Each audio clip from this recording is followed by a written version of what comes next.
Welcome to this week's podcast episode. I have brought on Melissa Faith Ramirez. She's an intuitive guide, and I'd like to welcome you to that podcast. Thank you, Heather. I'm happy to be here. Tell us a little about yourself. Where are you from, and what do you do? Well, I was born in Colombia, raised in New York City, and I got a one-way ticket to Hawaii about 3 years ago. So now I'm currently living in the island of Oahu.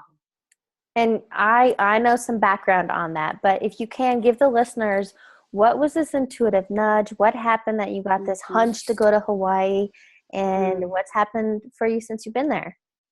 Well, life was good being a New Yorker. Everything looked good on the outside, but there was something gnawing at me on the inside. And things got as heavy as labeled anxiety, depression, bipolar, all these different mental health conditions that really felt like just labels. And I was kind of on the verge of, should I take medication in order to be better and keep moving in life? Or do I really just tap in and figure out what exactly is going on? And I had a moment of just clarity, and I just started hearing a voice telling me that there is something more. And I began to trust what that voice was. And it told me to go to Hawaii. And I didn't know what that was about, but I just trusted that voice. And that's how my journey began to become an intuitive guide. That's awesome. So what made you choose to say, no, I don't want to do the Western meds and to go a natural route? Yeah, it was just a feeling. It's hard to put into words. It was just a feeling of it just didn't feel right. And I also experienced a lot of friends and colleagues in my circles that were also on medication, and I saw the disconnect that they have within themselves once they started getting on medication. Yeah. And then for me, it was just like, that's not who I want to become. I really want to dive deeper and understand what this was. And fast forward, I understand that now I'm what they call a clairsentient, where I feel people's emotions and energies. And in turn, that's what made my anxiety and depression. I ended up realizing that it was energies and emotions that I was taking on from others that weren't necessarily mine. So my journey was to actually understand what is mine, what's not mine, and then just start translating that information for others. Awesome. So can you maybe dive into that? I'm super into Gabby Bernstein, and Gabby talks about protecting your energy, because I have also found myself to be a bit of a sponge. And so if there's a lot of negative energy, I feel just totally drained and exhausted. And now I've learned you can literally do an exercise where it's more or less imaginary, but you can zip up this kind of a protective shield or a bubble so that those people's energy won't affect you or drain you. Very good. So we all have our different methods. It's really what feels best for us. And I love Gabby Bernstein's with zipping up into the bubble. I also have a bubble, right? It's a bubble of white light. And I watch the white light enter my crown chakra and just enter through all my chakras and then close up into a bubble.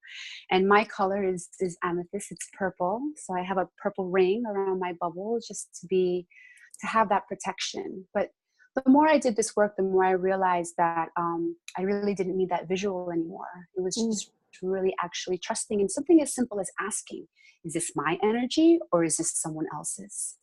And then trusting that intuitional voice that said yes or no, and just going with it. Can you back up a little, just in case, because I don't want to assume everybody knows what a chakra is or what these chakra energy center points. Can you give just a brief overview, what are chakras and where are they located?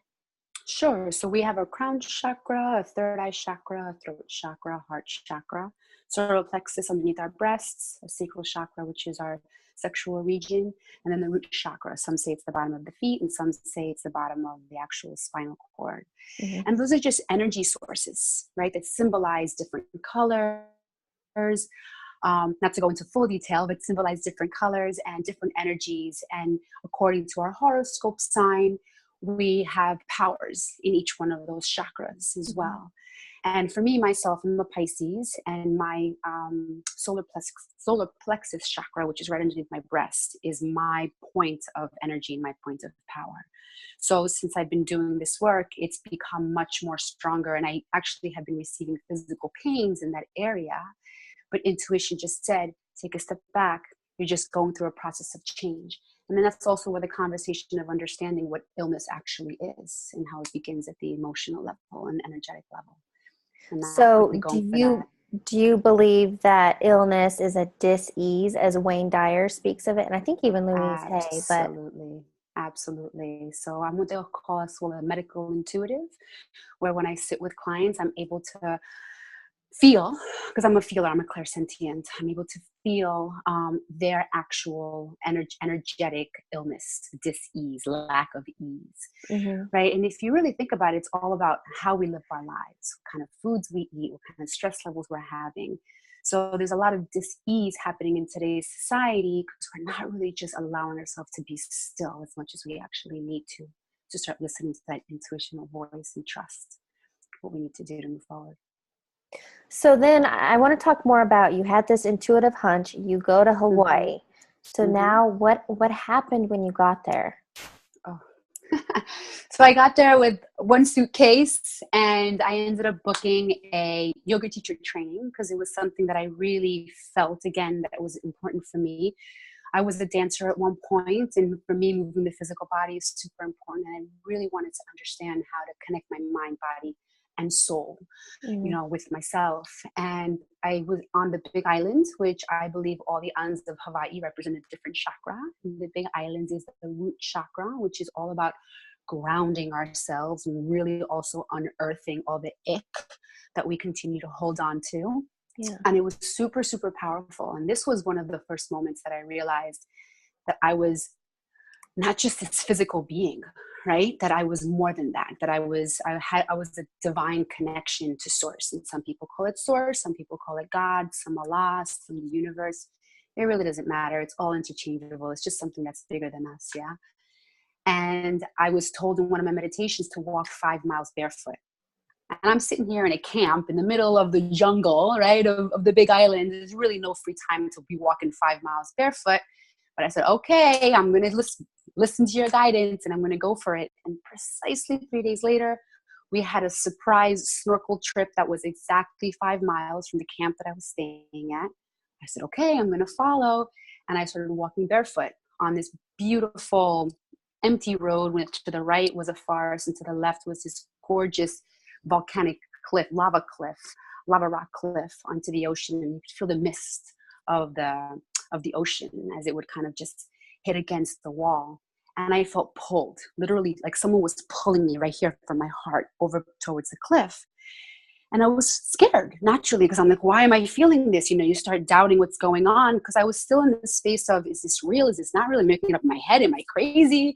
There's a lot of doubt because I also have limiting self-beliefs and doubts. And I've learned different things that have told me as a Catholic, as a recovering Catholic, I call myself, it didn't really give me permission to be connected divinely, right, to Mhm. source. So I felt pulled and I was walking towards the cliff and I got right to the edge of the cliff and I was in a space of just feeling this complete emotion just come over me and I began to cry and cry and cry.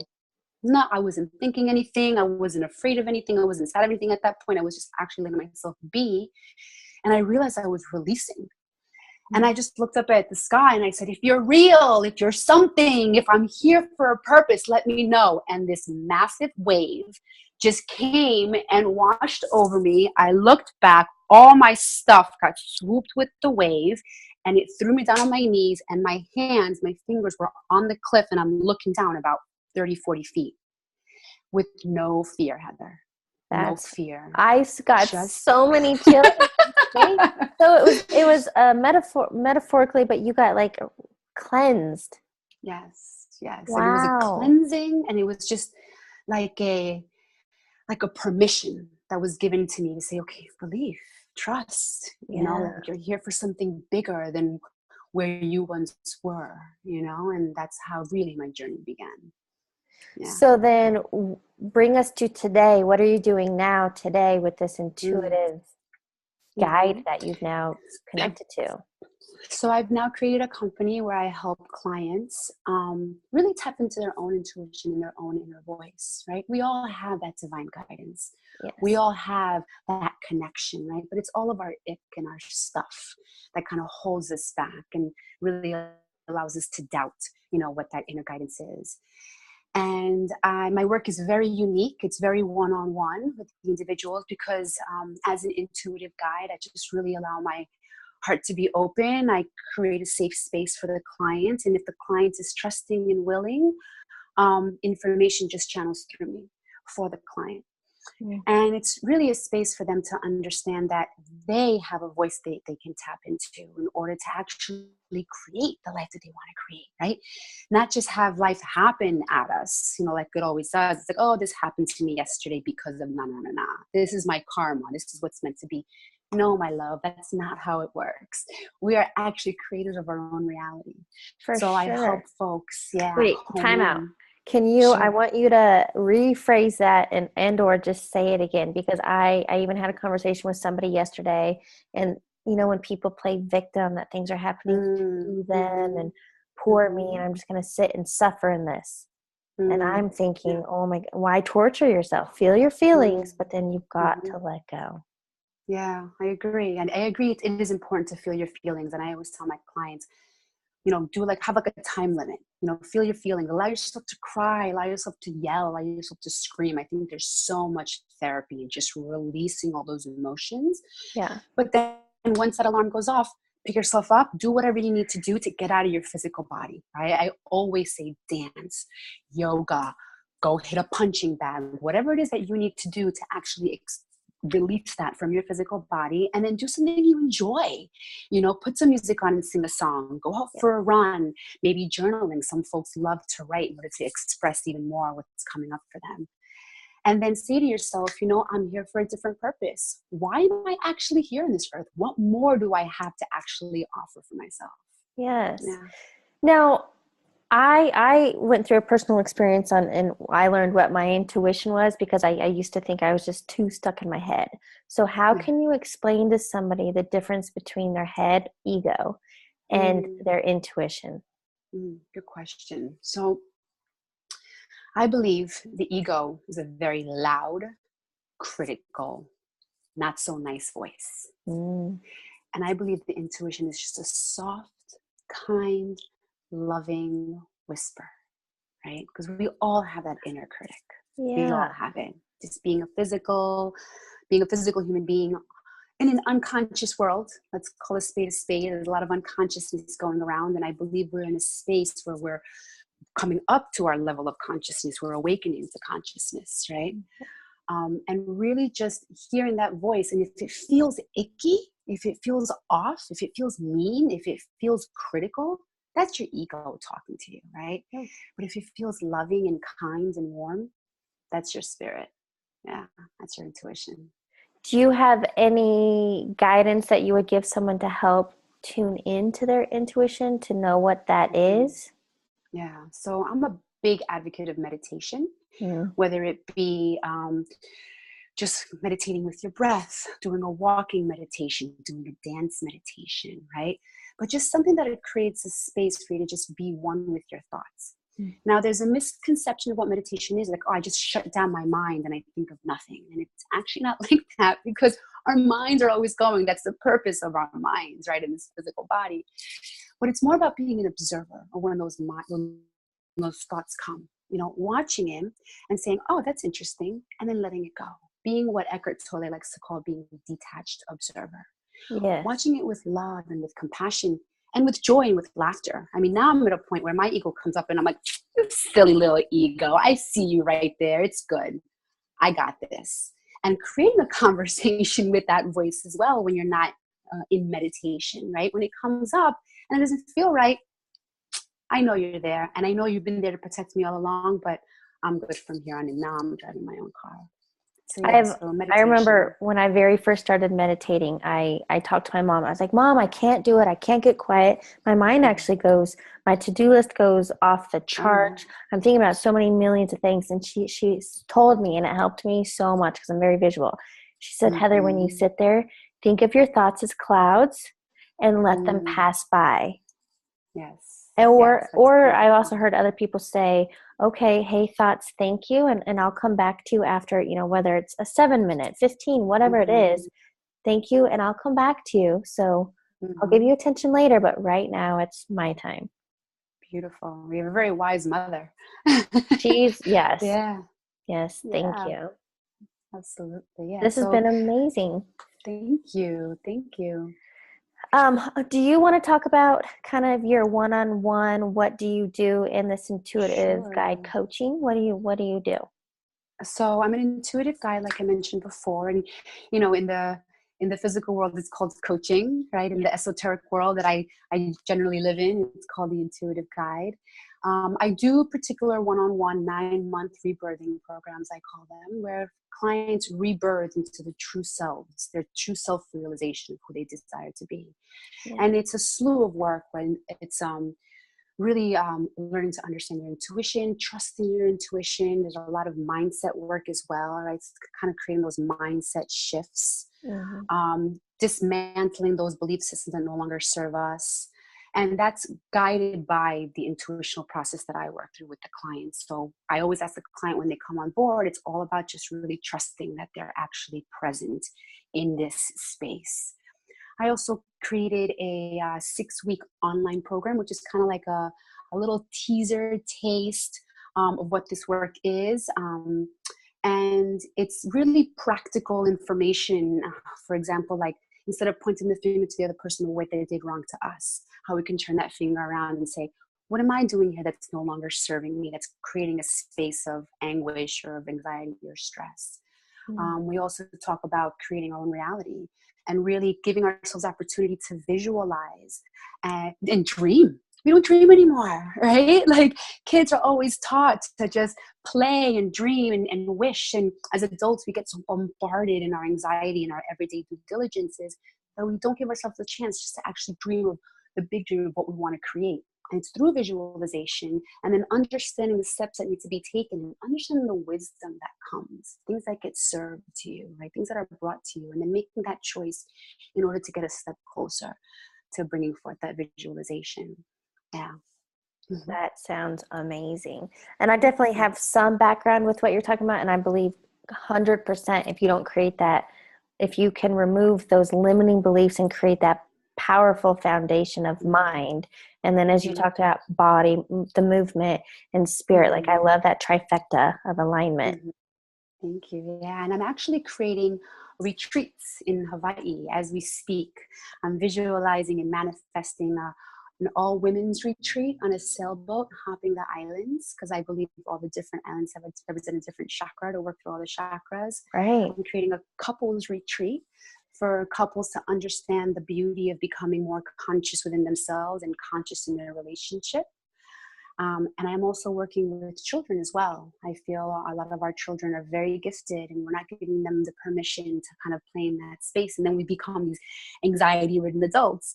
So let's catch them when they're young and really help them tap into how to tap into their own divine wisdom. Yeah, So but everything will be on my website. Yeah. Yes, and I'll include all of that in the notes. Cool. So Thank I you. kind of want to wrap this up, but I like to end each episode with some rapid fire questions. So when I ask, it's the first thing, whatever comes to your mind, just go with it. Sure. Let's see. Is there any book you're currently reading? A New Earth. That's my Bible by Eckhart Tolle. Oh, okay. It's called A New Earth? A New Earth. Yeah, and it talks about the awakening to consciousness and we can actually see now how a new earth is forming. You can see the volcanic eruption that's happening in the Big Island. New Earth is forming because we're awakening to our consciousness. We're awakening to our truth, awakening to our love. Yeah, A New Earth, Eckhart Tolle. In regards to meditating, do you use any apps or do you have suggestions on somebody who's maybe started or who is kind of into it but wants to dive deeper? So I love YouTube. I love playing with YouTube. I really feel like it's a space for exploration and just kind of taking a deep breath, opening it up, whatever it is that you want to work on in that moment. Maybe there's a lot of anxiety going on. Maybe there's fear. Maybe there's doubt. Meditation, 5 minutes, however much time that you need. Meditation, 5 minutes, anxiety. And letting your intuition speak to you on whatever comes up. Just go with the first one and trust it. Okay. I like it. And final question. What would you tell yourself 5 years ago? Girl, Stop being so hard on yourself. Yes. Yes. Start trusting who you really are. Yeah. That, thank you for that message, actually. Melissa, thank you so much for joining me today. I loved this, and I feel like we could talk forever. Absolutely, Heather. Thank And you. This was an absolute pleasure. I've actually been meaning to get back to Hawaii, so maybe it'll be on one of your retreats. Yeah, I'd love to have you there. Come on over.